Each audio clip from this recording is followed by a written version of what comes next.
to give you our infomercial as we get started. That Connecticut History Day, I've mentioned this before, is an affiliate program of National History Day and is a program in residence at Connecticut's Old State House. And we annually engage over 4,000 middle and high school students in historical research, interpretation, and creative expression through project-based learning. We are lucky to be funded by Connecticut Humanities as well as Housatonic Heritage. So there we go.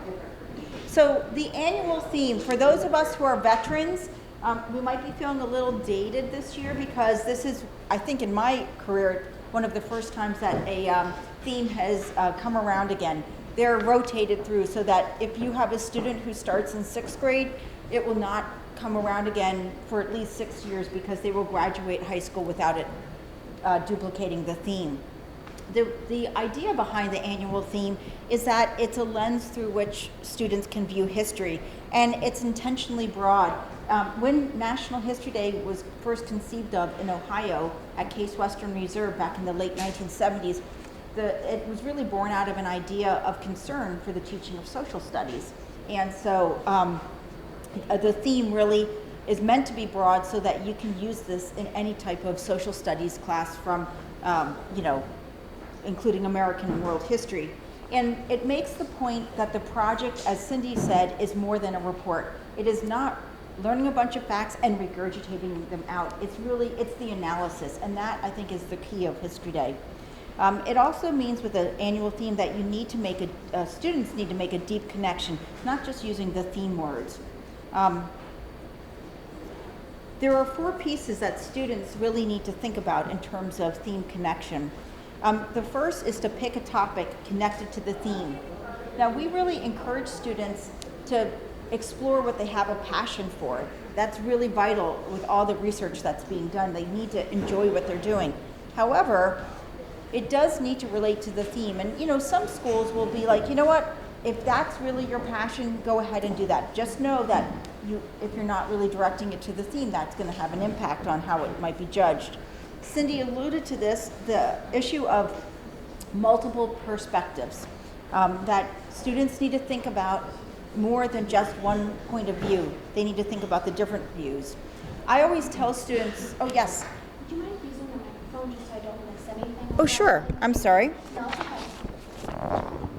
There we go. I can. It's a little bit hard. Oh sure. Thank you. Is that a little better? Okay. Is this on? It doesn't amplify, it's for the camera. Oh, it's just for the camera. Okay, I'll try to project. Let me just put this down again.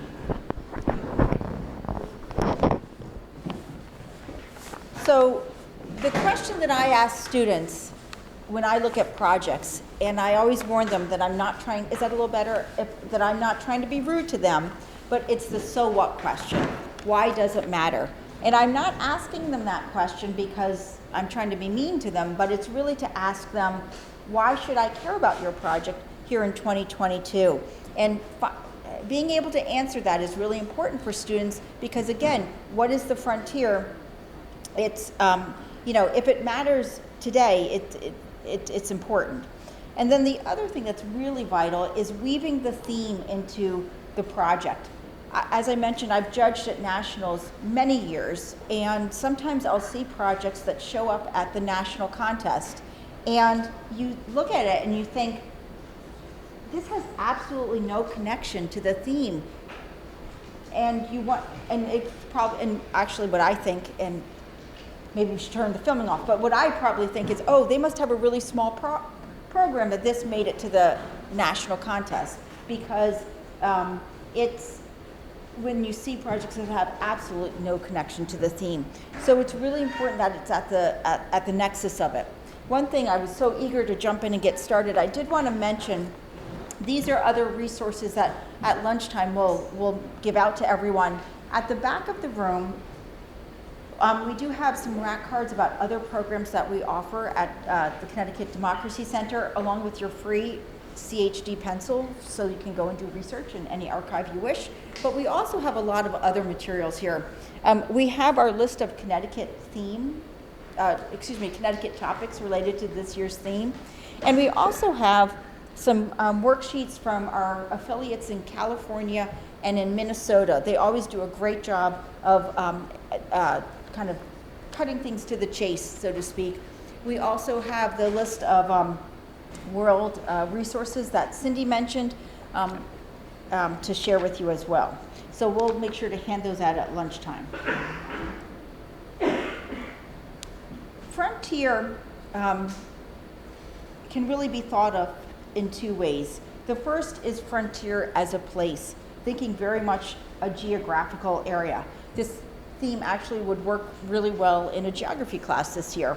The way that frontier is defined is a geographical area beyond the edge of settlement, uncharted territory.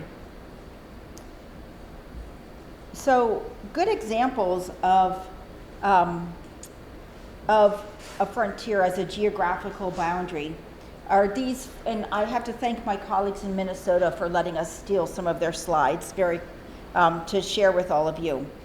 You've got the 1947 partition of India and Pakistan, the Transcontinental Railroad as an example that crossed the North American continent.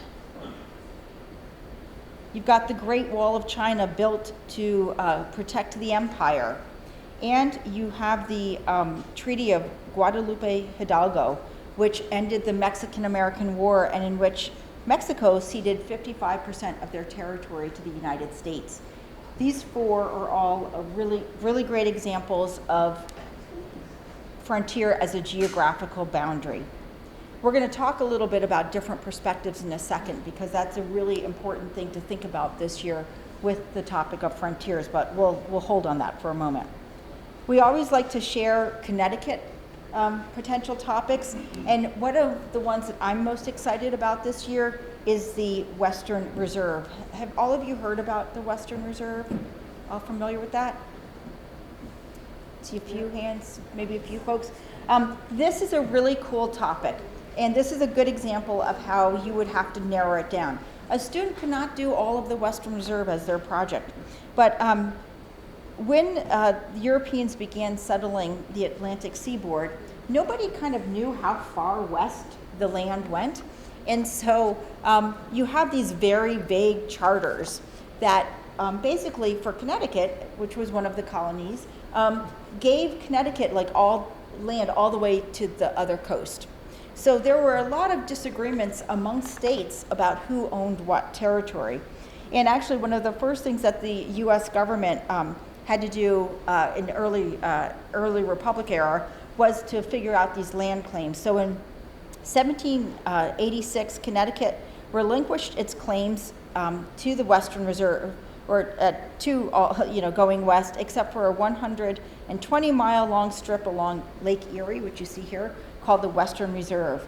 What's really kind of amazing is that if you go to places in Ohio, you'll feel like you're in New England, because as Connecticut was becoming really kind of crowded for agricultural work, a lot of people were emigrating to the Western Reserve. Even after Ohio became a state in 1803, the men and women who from Connecticut helped shape Ohio's economy, politics, education, and so much more. And this is a really great potential topic for your students. And in the list of Connecticut topics, there are about 3 or 4 different entries. I'm sure you could find other ways of exploring it, but it's a great topic to look at. But frontiers are more than just geographical boundaries to cross. They're also ideas. And as it can be defined, a frontier as an idea is the extreme limit of understanding or achievement in a particular area. Our friends in Minnesota came up with this interesting list. It's the limit of something, especially the limit of what is known about a particular subject. So space is another, as Cindy was alluding, that's always a popular topic. It fits for this one as well. I just have this space as the final frontier and going through my mind. It's also a limit on possibilities in terms of achievement or what is acceptable in the status quo in society.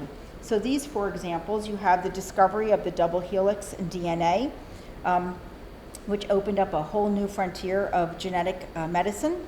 The Greensboro 4, who bravely took the step of integration at the Woolworth counter in the 1960s. You have women Air Force service pilots, which was a step forward for women who, through the lens of gender inequality.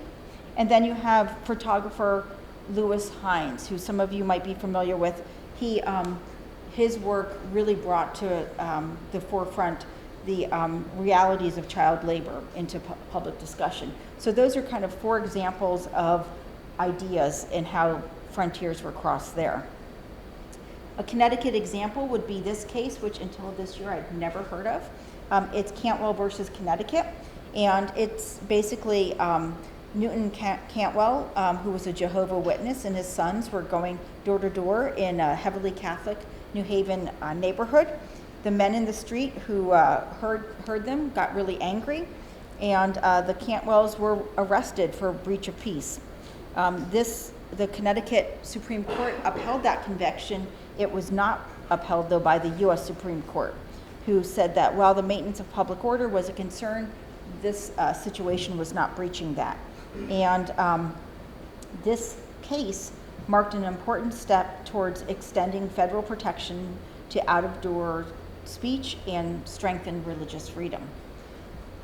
So one thing I would also recommend to your students, something that we did this year that's a little bit different, that's a new thing we tried out. We recorded 2 historians' chats, and one is already online. We're working on and we'll have a second one going online soon, and we'll have accompanying worksheets for them.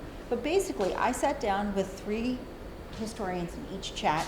The first one really is Connecticut focused. The second one is Connecticut, but also American history focused.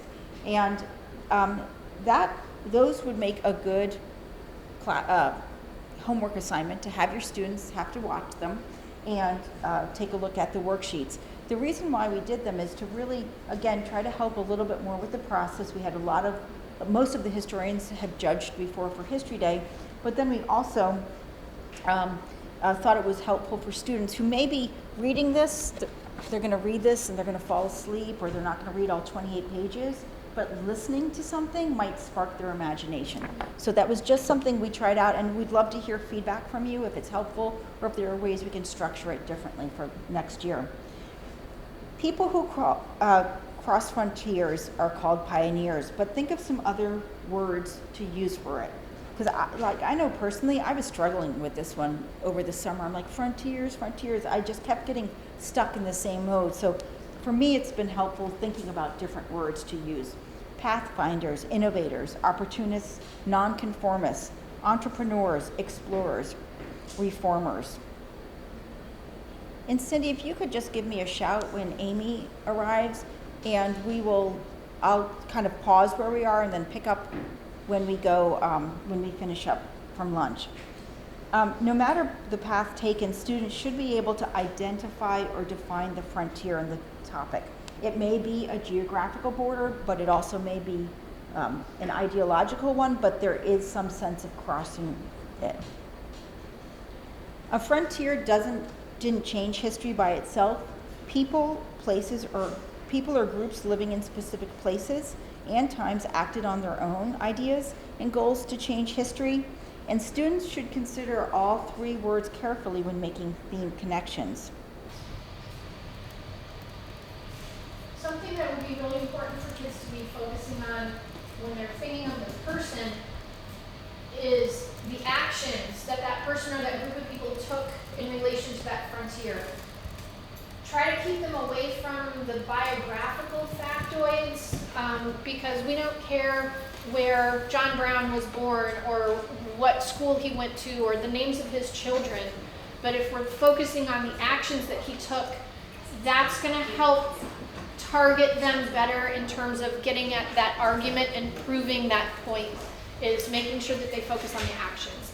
And just want to reiterate, I see a lot of you taking pictures of the slides. We will make these slides available to you after the workshop so that you can access them for your records or if you need to repurpose them in your room, so. Yeah, absolutely. Yeah, with people, it's thinking about who was involved, who led the charge, who resisted change, and who was impacted by it. For places, think about where and when the activity took place. Where did it take place? What was it like before, and what was it like after, and how did the location impact what took place? Think about the goals of those involved. What were people or groups trying to accomplish, and why? One of the really helpful things that National History Day does every year is they create some kind of worksheet to help. Is she out there? Oh. Okay.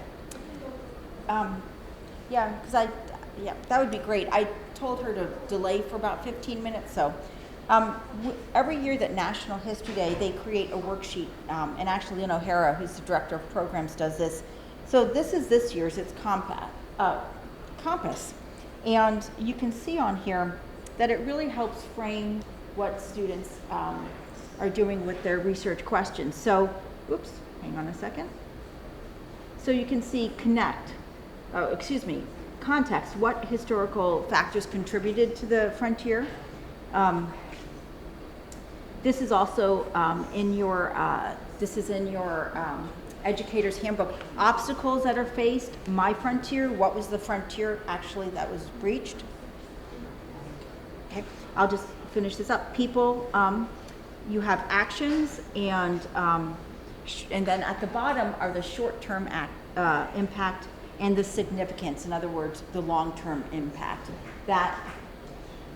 This worksheet is helpful. It's really guiding questions, helping your students to figure out what should they be looking at, and helping them not to forget anything. Because, we can think in this sophisticated way of trying to get all these factors, but for students, they need some of these reminders of, gee, what should I be looking at with my research? So I'm going to pause, and we're about halfway through, but this is actually probably a good opportunity. We're going to get up, we're going to move around, we're going to take our tour of the Connecticut River Museum, and then when we come back, lunch should be here. And if you don't mind eating while we finish up this one, we can do that, and then we will have a break and move on to other things.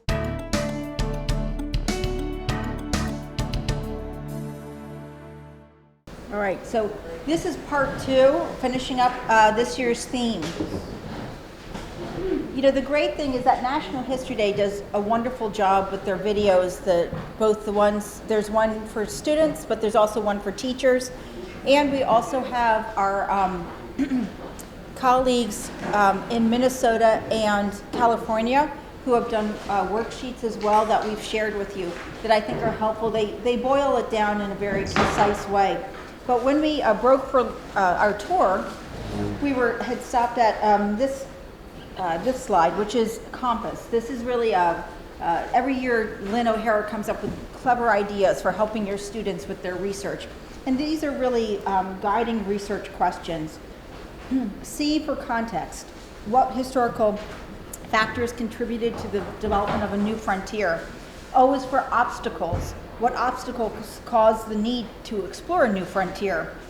M is for my frontier. What is the new frontier? It should be stated, it should be obvious in a project. P is for people, places, ideas. Who was involved, when and where did this happen, and what new ideas developed? Actions, A. What actions were taken to transform the frontier? S for short-term impact. What were the short-term impacts of the actions on the frontier? And then significance, that's long-term. That's the so what, why should we care about this topic decades or hundreds of years later.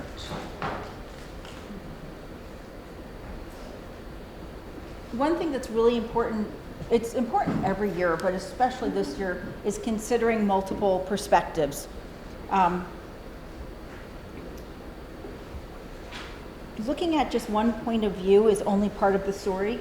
It's single-sided and incomplete. Like closing one eye, looking through only one lens of a binocular, you aren't seeing the full picture. So this is a picture, this is borrowed from our friends in Minnesota. So this is showing the creation of the Eisenhower Interstate System sign that was a federal highway administration. Most of us are familiar with the fact that a result of that meant that the construction in Minnesota of the I-94 at the former intersection of Rondo and Fairview Avenues. We saw that in Hartford with downtowns being decimated to let the highway system go through. That is something that would work anywhere in the United States pretty much. And we're going to talk a little bit more about multiple perspectives. So those of you who have known me for a few years know that I'm a big Anglophile. So I would be in the loyalist column up here, probably if I'd lived in the 1700s.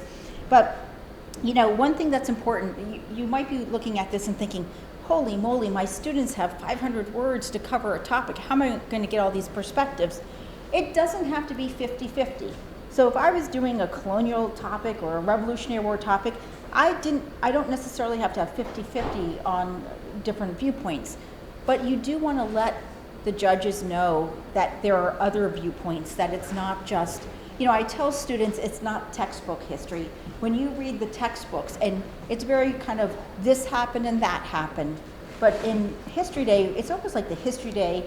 History Day is the history lab, where you take theory and all, and you go in and do the research. And it's nuanced, it's complicated, it's not cut and dried. So this is an example of, when the Declaration of Independence came out. How did the experience or opinions change of these with or without power or influence? Who stood to gain financially, by location, by religion or culture or background?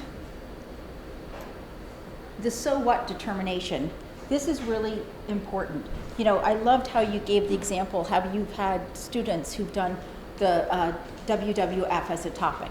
I've seen a lot of amazing topics over the years. And, as long as they can say the so what, that's a really important thing. I was just talking to someone during the tour, and the question was about, trying to show that impact. And, I've seen a lot of projects over the years that are not specific about what the actual significance was. Just saying, oh, they changed the course of history, with the grand, Yeah, exactly. You have to say how. And so it's important students are able to show that significance and a direct impact. And, one of the things I think that really is important about History Day, and I think what sets it apart as an academic program, is the fact that we're asking students to do analysis. I think back to projects I did decades ago, where I just learned facts and I regurgitated them out. This is really asking students to do the analysis. And you need to have different perspectives to understand that, because oftentimes, let's think about Native people. So often the primary sources that you're looking at are from one perspective. And so it's important to look at those other perspectives. And so historians do more than tell stories. They ask questions. I think that's probably the most important role of teachers. And they look for evidence, and they analyze and draw conclusions about what happened and how it changed history. For those of you who are new, we're not going to focus too much on it today, but this is one of the rubrics, and you'll see that analysis is a major part of History Day. Historical argument, the thesis or claim, is really important for students to have. I remember years ago this father who was upset because his students didn't have a thesis, and now it is part of the rubric and the rules. But it's really important for students to have that guiding principle. I think of it kind of as the hanger that they hang all their evidence on, so that they're moving that argument through. And understanding the significance of history. If students just cut off at the end of their topic, it's really not sharing that. So it's really important for students to build the connection into the project. Not just put a word, oh, this was a frontier, but to really make it germane into the research. So the theme connection should be clear in the project itself. It shouldn't depend on you having to explain it to the judges or the students explaining it. And it should do more than just use the theme words. It should really connect to it. And you know, it's okay though. I always tell students to not be afraid to figuratively hit the judges over the head with the theme and the connection. So using the words frontiers or other synonyms is totally fine. And even if you have people, places, ideas as sub-themes, that's A-okay. But just make it as clear as possible. And you know what? There's no formula. Everyone, you know, would love, if I could give out the formula for how you win, well then we would be very rich because we would have done that. But there is no formula. It really depends on the project itself. And you can use a theme word in the thesis. I think that's actually a great idea. In the title and the headings, that's A-okay. But you know, there's something I wanted to just end with, and then I will turn it over to our friends from Norwalk, because I think this year it's especially, it's really interesting working with colleagues from across the country, because some of my Western colleagues have had some concerns about this year's theme, because you know, I think most of us are familiar with the mythology of the lost cause in the South, right? Most of us are familiar with that whole ideology. But in the West, there's a Western expansion mythology. And you know, it's really important to be thinking of that as we encourage students with their projects.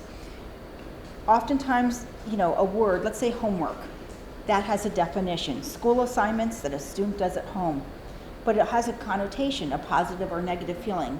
Now, I was kind of a nerd when I was in school, so this did not have a negative association with me, but I do hear that there are students who hear the word homework and maybe they don't feel so great about it. I don't know if you ever run across any of those folks. And that's, you know, and that's, and that's about the American West and the word frontier. You know, it conveyed this belief that the physical space at the edge of the Western settlement was uninhabited wilderness. Of course, we know why that's problematic, because it wasn't uninhabited. That myth erases indigenous peoples who inhabited these lands throughout history. And that happened in Connecticut as well. We've all heard about the John Mason statue controversy, and that really does have to do with differing perspectives, and also how we look at history is very different than we did perhaps years ago. It's not just true for American history, but it's also any history that involves exploration, colonialization, and assimilation. So it's just important students are aware of that. The British Empire is a great example, where you could think of the Belgians going into the Congo and the atrocities that happened there. It's really important that students recognize that, and you as the educators, you know, can do some questioning of, okay, well, was the place inhabited? What did those folks think of? And that's really important to keep in mind. Consider multiple perspectives. Ask, how did all the groups experience the situation? How did control, money, or influence play a role? And how were people affected differently? We ask students to think about their sources carefully. There might not be written indigenous resources. Many indigenous peoples had an oral tradition. But are there other ways to get at that information? Or as you're reading, or as a student's reading a source, keeping in mind the bias that might be there. And you know what, this goes back to a question, I think, at this table, or a comment. It is okay for students to be critical of their topics. It's okay to say, this was a frontier crossed, and you know, I think actually the example that comes to mind for me is nuclear technology. That's a frontier that was crossed, and it's had, you know, big consequences and scary consequences in our world. You know, it's important for students to be specific about tribal groups and identities, because there were many nations, and you know, it's also good to think about, are the students talking about only what was done to people, or also how they assimilated, resisted, and still exist today? But I wanted to get through that quickly because we have other things to move on to. We've kind of touched on the theme in two different ways, in Cindy's presentation and in mine. These are, and we're going to share these slides with you, just to remind you some of the resources we have with this year's theme. We do have the 2023 theme book, which is also online. We have the Compass graphic organizer. There's the Frontiers in History theme video, and there's a link. This will take you to all of it. There's also one just for teachers.